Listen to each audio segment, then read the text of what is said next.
벌써 이제 5월도 어느덧 이제 10일밖에 남지 않았는데요. 제가 이렇게 오늘 말씀드릴 내용은 지금 최근 들어 제 센터에서도 일어나고 있는 일이기 때문에 제가 좀 이런 부분들은 부모님들이 좀 더 심각하고 좀 신중하게 좀 치료를 시작해야 된다는 의미에서 말씀을 드리고 싶습니다. 최근 들어 제 센터에 이제 5월부터 다니기 시작한 학생 중에 한 명이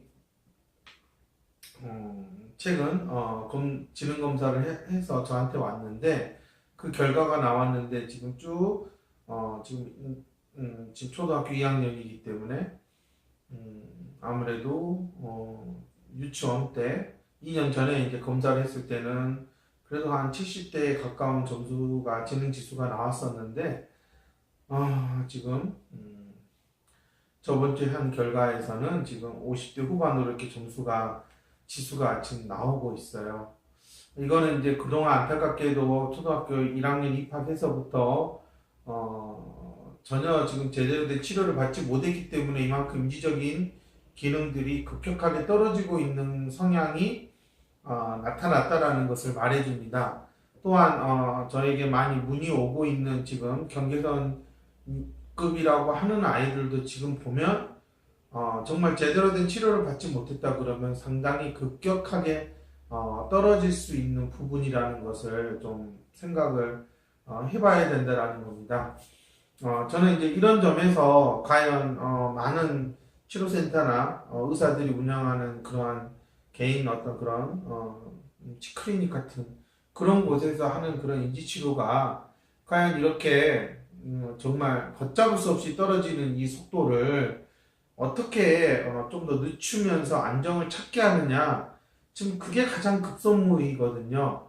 근데 지금 뭔가를 올려준다라는 것은 이미 내려가는 방향을 역방향으로 끌어올린다라고 하는 것은 상당히 그거는 위험한 생각이고요. 그렇게 하려고 그러면 아이를 너무나 고통스럽게 정말 하루에 몇 시간씩 끌고 가야 되는데, 그 정도로 견뎌낼 만한 아이들이라면 이렇게 인지적으로도 어려움을 겪진 않았을 거라는 겁니다. 저는 이제 그런 점에서 지금 상당히 이렇게 어린 나이 때부터 한번 떨어지는 방향으로 가기 시작하게 되면 그거는 그냥 어설픈 그런 치료사들, 뭘 어떻게 장기적으로 계획을 세우고 해야 될지를 모르는 치료사들에게는 정말 이거는 정말 무모한 도전이라고 할 수밖에 없고요. 이게 무모한 도전이 나중에는 정말 이제 무식한 행동으로 갈 수밖에 없다라는 겁니다. 아이는 전혀 받아들이지 못하는데 현실적으로 어떠한 것도 학습적으로 연결을 하지 못하는데 계속 치료사들은 뭔가 해주고 있다라는 착각을 하게 된다는 거죠. 정말 이게 아이를 위해서 부모는 시간과 돈을 투자해서 데리고 간 곳에서 과연 이렇게 아무런 아이의 어떤 그런 정확한 상황이 파악이 안 되고 분석이 안 된 상황에서 그냥 원장이 이거 한번 해보세요라고 하는 걸로 했다가는 정말 답이 없다라는 거죠. 제가 이렇게까지 하는 말을 하는 이유는 정말 저도 이렇게 정말 부모님들은 방법을 몰라서 허송세월하고 엉뚱한 데 가서 시간 낭비해서 저한테 왔을 때 이게 어떻게 이거를 말을 해줘야 되느냐에 대해서 상당히 저도 조심스럽고 고민도 되고, 어떨 때는 이게 어떻게 이런 일이 발생하나 이제 기가 차다라는 거죠. 그런 점에서 이 아이들은 정말 부모가 하자니까 열심히 따라왔고 그 힘든 과정을 겪었는데, 초등학교 2, 3학년만 되더라도 이 치료 과정이 오래 지속이 되면 상당히 아이들도 힘들어 하거든요. 근데 뭔가 이렇게 성취해 오는 과정들이 없다면, 그리고 뭔가 나아져 가는 것들이 조금이라도 나타나지 않는다면 이 아이는 계속 딜레마에 빠질 수밖에 없어요. 내가 이렇게 진짜 엄마 아빠가 된다고 하고 치료사가 된다고 해서 했는데 왜 안 될까라는 거예요. 즉, 겉으로 보여지는 것들에서 몇 가지 행동을 따라하고 대답을 반복시켜서 하는 것들로 인해서 보여졌던 변화는 정말 순식간에 사라진다는 거거든요. 가장 기본적으로 인지적인 틀을 갖추고 구조가 조직화된 상태에서 아이가 정말 계획적으로 하나하나씩 해나가는 것들이 정말 묵묵히 쌓여야 된다라는 거예요. 근데 지금 제가 카페 그래도 계속 얘기하지만 과연 지금 다니고 있는 치료센터 그런 곳에서 이 경계선 지능이나 이렇게 지능이 거의 지적장애에 해당하는 정도로 되어 있는 아이들은 1, 2년 프로그램 가지고는 되지가 않는다는 거예요. 그렇기 때문에 제가 10년 정도는 할 수 있는 프로그램이 있어서 이 아이가 하나하나씩 그렇게 나아져가는 결과들이 보여지는 그러한 커리큘럼이 필요하다라고 말씀을 드리죠. 근데 정작 지금 강남에도 그런 데가 없어요. 뭐 10년 넘게 했다, 뭐 40대 중후반 정도 됐으면 나는 뭐 인지치료도 10년 이상 한 사람들이 수두룩하다라는 거예요. 근데 정작 자기들이 하는 거는 전혀 10년을 내다보는 치료가 아니다라는 게 지금 현실이고, 어떻게 보면 치료사로 상당히 낯뜨거운, 정말 내가 10년 했다라는 말이 창피할 정도로 지금 아이들에게는 전혀 쓸모없는 치료 방법들이 많아요. 그런 것들을 학습이랑 또 연결해서 문제집을 풀어준다고 포장을 하는 거고, 저는 정말 이런 행동들이 빨리 멈춰야 된다. 정말 해줬는데 이 아이들이 그렇게 70, 60, 50 이렇게 막 떨어져 가는 것들이 나타난다는 것은 정말 치료사로서 반성을 해야 된다라고 저는 생각을 하고요. 저도 이런 분야에 있으면서 정말 그 주어진 그런 최소한의 회기 안에서 뭔가를 해낸다는 게 참 어렵다라는 것은 저도 인식을 하고 있고, 정말 어쩔 때는 안타까움도 크고 하지만 그래도 좀 더 아이에게 주어진 시간 안에 최선의 방법으로 아이에게 집중을 한다면 분명히 지능 지수가 떨어지는 것을 잡을 수가 있다. 안정을 취할 수 있다는 것은 저는 충분히 가능하다라고 말씀을 드릴 수 있고요. 그러면서 또 부모가 집에서 해야 될 부분들을 알려주면 얼마든지 저는 가능하다라고 생각을 합니다. 하지만 진짜 이 상태로 가게 되면 정말 부모님들 아이가 학년이 올라가면 올라갈수록 그 아이들이 겪는 고통을 보면서 부모도 같이 아파할 것이고, 어떠한 방법을 찾지 못해서 결국은 그 아이가 치료센터를 다니지 않게 되는, 거부하게 되는 그런 결말을 맞게 되는 게 지금 너무나 주위에서 많이 일어나고 있어요. 이거는 정말 치료사로서 정말 자기 스스로가 자신의 능력이 어디까지인지 분명히 확인을 해야 될 것 같고요. 돈을 버는 문제를 떠나서 본인이 뭔가 해줄 수 있는 게 없다라는 것은 자기 자신에게도 엄청난 고통을 준다라는 게 제가 이 직업을 가지면서 느꼈던 거고요. 그렇기 때문에 저 또한 계속 방법을 찾고 새로운 변화에 맞춰서 이 아이들이 무엇을 하면 좋을까에 대해서 계속 고민을 하고 있습니다. 물론 이제 저는 FI를 오랫동안 해왔고 또 배웠기 때문에 저는 10년 정도는 충분히 할 수 있고 그 이상도 할 수 있는 것들을 지금 차근차근 준비하고 있어서, 뭐 저를 찾아오신 부모님들에게는 제가 10년이란 기간을 두고 갈 수 있다면 얼마든지 변화는 가능하다라고 제가 말씀을 드리는 거죠. 하지만 다른 곳에서 오래 치료하다가 저한테 왔을 때에는 일관성이 없는 치료를 받으면서 갖게 되는 불신, 수시로 계속 워크북이 바뀌어버리고 뭐가 자꾸 바뀌어버리는 시스템 속에서 치료사가 바뀌고 치료사가 그만두고 나가버리고, 뭔가 이런 곳에서 아이는 계속 새로운 것들, 갑작스러운 변화에 적응하는 이런 시간들이 결국은 아이한테는 상당히 무의미한 시간이 되었다라는 것을 부모들이 나중에 알게 되고, 그런 점에서 앞으로 더 좋은 치료사를 만나게 될 거라는 그런 기대보다는 그냥 현상 유지를 바라는 마음으로 바뀌게 되는 거, 저는 이게 지금 상당히 치료 분야에서 누적되어 있는 그런 불신과 불안의 뿌리라고 저는 생각을 합니다. 저도 지금 최근에 이렇게 저학년들이 유치원 때부터 뭔가 이상 징후가 나타나서 이렇게 서서히 지금 지능 지수가 매년 이렇게 확인할 때마다 떨어지고 있는 모습들을 봤을 때, 이게 지금 대책이 없다. 지금 이렇게 제가 몇 명의 사례를 접하고 있지만 아무래도 다른 곳에서는 정말 더 많을 것이다라는 거죠. 그랬을 때 저도 처음에 이런 사례를 접하면 정말 처음 어디부터 해야 될지 상당히 많은 고민을 하고 회의를 하면서 방법을 찾고 하는데, 일반 치료센터에서 제대로 그런 치료 방법을 모르는 인지치료사들은 과연 이 아이를 어떻게 하려고 할까, 상당히 위험하지 않을까라는 생각을 하게 되고요. 저는 빨리 많은 치료사들이 자신의 부족한 부분을 좀 깨닫고 보완하는 측면에서 FI를 좀 배워서 충분히 경력을 쌓아서 이렇게 장애아동을 위해서 정말 최고의 존재를 해줬으면 하는 게 제 바람입니다.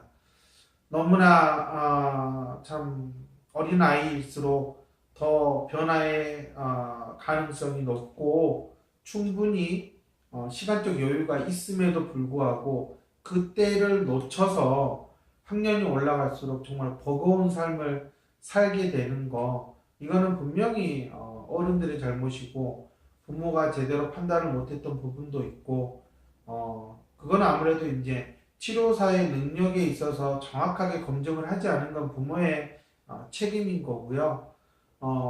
치료센터에서는 원장이 과연 능력 있는 치료사를 뽑으려고 했느냐라는 부분이에요. 흔한 어디 가서 듣도 보도 못한 그런 협회에서 자격증을 몇 개 따가지고 있는 석박사는 땄으니까 치료하겠지 하는 그러한 잘못된 고정관념 안에서 채용한 치료사가 어쩌면 아이의 인지구조를 다 망칠 수 있다라면 당연히 원장은 그 치료사를 그만두게 하는 게 맞다라고 저는 생각을 하고요. 다른 직업도 아니고 상당히 장애아동의 삶에 큰 영향력을 줄 수 있는 치료사들이 전문성이 떨어진다라는 것은 어떠한 변명도 되지 않는다라는 게 제 생각이고요. 많은 분들이 유튜브를 보시면서 당신은 얼마나 잘하냐 이런 얘기 할 거라고 저는 생각이 들고요. 제가 이렇게 강하게 비판을 하는 거는 저도 그런 사람들이 되지 않기 위해서 많은 노력을 하고 있고요. 또 그러기 위해서 많은 것들을 개발하고 연구하고 있기 때문에 저는 제 능력 안에서 최선의 방법들을 찾고 준비하고 기다리고 있기 때문에 제가 이렇게 말씀을 드릴 수 있다라고 자신 있게 말하는 것입니다. 저는 기존에 많은 곳들이 하고 있는 인지치료, 지금 하고 있다고 하는 치료사들 다시 한번 곰곰이 생각해 보시라는 거예요. 과연 10년을 아이하고 함께 할 수 있을 정도로 내가 준비가 잘 돼 있느냐라는 거예요. 그렇지 않고 몇 년 하다가 그냥 편하게 그냥 하다가 사라질 거라면 저는 하지 않는 게 더 나타나는 거고, 저는 심지어 저한테 전화를 오거나 하는 그런 분들한테는 어줍잖게 그냥 하면 좋겠죠라고 할 바에는 그냥 차라리 하지 않고 그 돈 모아서 아이랑 즐겁게 여행 다니시고 아이하고 하고 싶은 거 마음대로 하면서 좀 편하게 사는 게 낫지 않겠느냐. 뭐 해봐도 효과가 없는 것들을 굳이 치료라는 이름으로 한다라는 것은 이제는 좀 바뀌어야 되지 않을까라고 저는 생각을 합니다. 그만큼 해서 나아지는 거라는 것은 정말 실력 있는 치료사를 만났을 때 하는 얘기지, 그냥 치료센터 갔으니까 낫겠지라는 것은 부모들이 빨리 바꿔야 된다 생각을. 그런 일은 절대 일어나지 않습니다. 정말 실력 없는 치료사를 10년을 만나도 애가 어떤 것도 하나도 달라지지 않는다는 거예요. 정말 그만큼 전문성이 필요로 하는 프로의 세계이기 때문에 치료 분야에서 정말 그렇게 형편없이 하는 거, 그거는 절대 아니라고 보고요. 아마 지금 제가 말하는 대로 지금 6세, 7세 때 지능검사를 했을 때 그나마 경계선에 있다라고 해서 좀 낫지 않겠냐라고 안심하는 순간 그 이후부터의 치료 방향이나 누구를 만났느냐가 잘못 꼬이게 되면 결국은 걷잡을 수 없이 지능지수는 떨어질 수밖에 없고, 그렇기 때문에 아무래도 겉으로 보여지는 여러 가지 또래들 사이에서의 차이를 줄이기 위해서 하는 치료들이 임시방편에 불과할 것이다. 근본적으로 차라리 또래랑 차이가 나더라도 인지적인 기능을 키우는 것에 초점을 두지 않으면 이후로 하는 모든 학습은 결국은 모래성 쌓기라는 거예요. 지금 많은 치료사들, 원장들이 이 부분을 알면서도 부모한테 강하게 말을 못하고 부모에게 오픈하지 못한다는 것은 결국은 먹고 살기 위해서 거짓말을 하고 있다라는 거라고 저는 생각을 합니다. 저는 뭐 다른 사업도 아니고 정말 인생이 달려있는 이러한 직업에서는 거짓말을 하는 순간 결국은 그와 관련되어 있는 모든 연결되어 있는 사람들은 불행해질 수밖에 없다라고 생각을 합니다. 그렇기 때문에 왜 부모님들이 아이가 커가면 커갈수록 치료에 대해서 회의가 드느냐라는 것은 치료를 하고 있는 원장이나 치료사들이 반드시 냉정하게 자신들을 되돌아봐야 된다라는 거죠. 인간의 존엄성이라는 부분을 봤을 때 장애아동이 가진 그 존엄성은 과연 다른 것인가? 인간으로서 갖춰야 될 그 존엄성에서 장애가 있기 때문에 다르게 봐야 되냐라는 거에 대해서 좀 생각을 해봤으면 좋겠고요. 저는 그래서 항상 부모님들에게 서두르지 마십시오. 가장 먼저 무엇을 해야 될지를 생각해 보세요. 내가 평생 해줄 수 없는 거라면 이 아이가 스스로 할 수 있게끔 이끌어가는 게 중요하다라고 제가 얘기를 합니다. 하지만 여전히 치료 상황에서 해주는 것들은 아이를 이렇게 하라고 훈련시키는 것에도 머물러 있다라는 거죠. 정말 저는 이거는 인간적인 접근이 아니다. 단순히 치료 대상으로 봐서 이렇게 해보면 된다라는 말 듣고 따라해보는 수준에 불과하다. 장애아동을 치료 대상으로 보고 있으면 이거는 치료사 중에서도 선녀라고 저는 생각을 하고요. 치료 대상이 아니라 인간으로서 이 아이가 가진 그 장애를 어떻게 안고 본인이 견뎌내며 살아갈 수 있느냐라는 부분을 좀 더 고민하면서 치료적 접근을 해야 되지 않을까라고 생각을 합니다.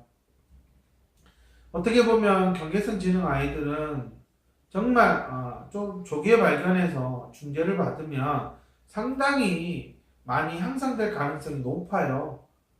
근데 이 아이들도 자칫 잘못하면 정말 지적장애로 갈 수 있을 정도로 정말 위험한 줄타기를 하고 있는 상황이다.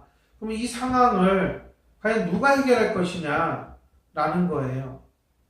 근데 이거는 단순한 서비스를 제공해서 되는 문제가 아니기 때문에 상당히 철학적으로도 확고하고 신념도 확고한 중재자를 찾아가야 된다는 겁니다.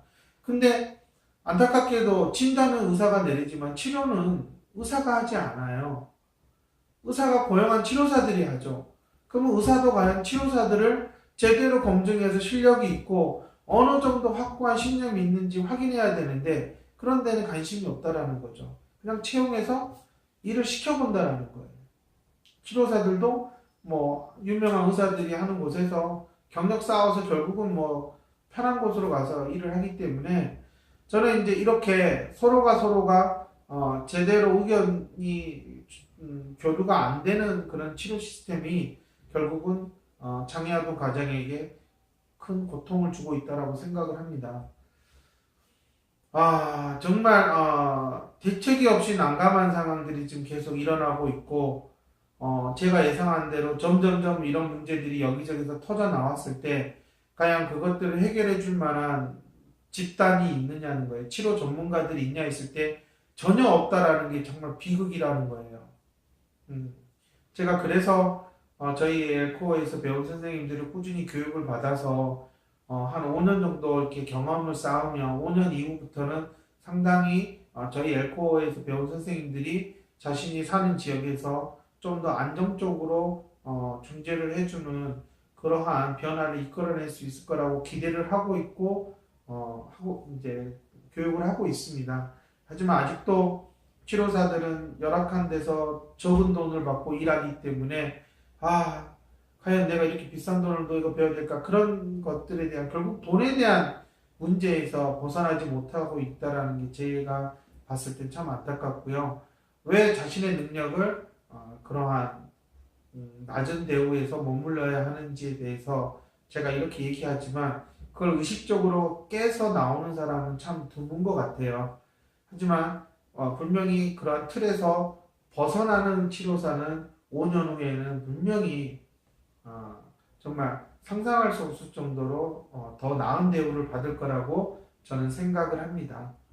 저는 이제 이런 점에서 부모님들이 정말 지금부터라도 정말 열심히 노력하고 실력을 쌓아가는 치료사들을 찾아가는 그러한 노력을 해주셔야지 치료사들도 뭔가 스스로의 능력을 좀 더 수정하고 향상시키려고 하는 자정 능력을 갖추지 않을까 생각을 하고요. 그래야지만이 좋은 치료사, 실력 있는 치료사를 뽑아야지 나도 살겠구나 하는 원장들이 더 많이 늘어날 거라고 생각을 합니다. 대부분 원장들도 치료사로서 시작을 해서 원장이 되는 거기 때문에 누구보다도 치료사의 삶이 어떤지 잘 아실 것 같아요. 그렇지만 또 운영을 하는 입장에서의 또 생각도 다르기 때문에 지금 자신들을 찾아오는 그 장애 아동들을 어떻게 바라보느냐, 이것에 대한 정확한 기준을 가지고 있는 원장들이 좋은 치료사를 저는 뽑을 수 있다고 생각을 합니다. 저는 향후 잡다하게 이것저것 다 하는 치료센터는 없어질 거라고 예상을 하고 있고요. 그만큼 전문성이 취약해진 곳이 바로 그런 잡다한 것들을 다 하는 거라고 저는 생각을 하고요. 좀 더 전문성을 갖춘 치료사들은 상당히 오직 하나만 전문으로 하는 곳에서 자신의 전문성을 보여줄 가능성이 더 높다라고 생각을 합니다. 어찌됐든 1차적으로 우리가 장애아동의 어떤 그런 지능 지수의 변화를 보고 아이가 나아졌는지 나아지지 않았는지 어디에 문제가 계속 누적이 되고 있는지를 좀 수치적으로 접근하는 것은 사실이지만 또한 그러한 수치가 아닌 걸로 볼 수 있는 것도 많이 있어요. 하지만 이 수치가 너무나 급격하게 떨어지고 있다라는 것은 분명히 치료에 문제가 있다라고 할 수밖에 없다. 그것은 부모가 치료를 지속적으로 유지하지 않았다거나 아니면 찾아간 곳이 형편없는 곳이었다. 이 두 가지의 원인밖에 없다라는 거예요. 특히 어린아이일 경우에는 어른들의 어느 정도의 가이드와 지도가 필요하기 때문에 그것을 따라가지 못했다라는 것은 그것은 어른들이 어떻게 아이를 바라보고 이끌려고 했느냐라는 문제이지 아이가 따라오지 않았다라고 보기에는 저는 좀 맞지 않다라고 생각을 합니다. 아마 저는 계속 저에게는 그렇게 지능 지수가 떨어지는 아이들이 찾아올 것 같고 당분간은 그런 아이들을 제가 중점적으로 다룰 예정이고요. 그렇게 떨어지고 있는 부분을 어떻게든 속도를 늦추고 안정을 찾는 것들에 대한 방법들은 제가 너무나 많이 준비를 하고 있기 때문에 저는 찾아오시는 가정에게는 제가 어떻게든 그 부분을 최대한 또 해결할 수 있도록 노력할 생각입니다. 이 동영상을 보고 계시면서 내 아이가 지금 제가 말씀드린 상황에 처해 있다 그러면 지금 하고 있는 모든 치료가 과연 무엇을 향해서 가고 있는지를 냉정하게 생각해 보셨으면 합니다. 감사합니다.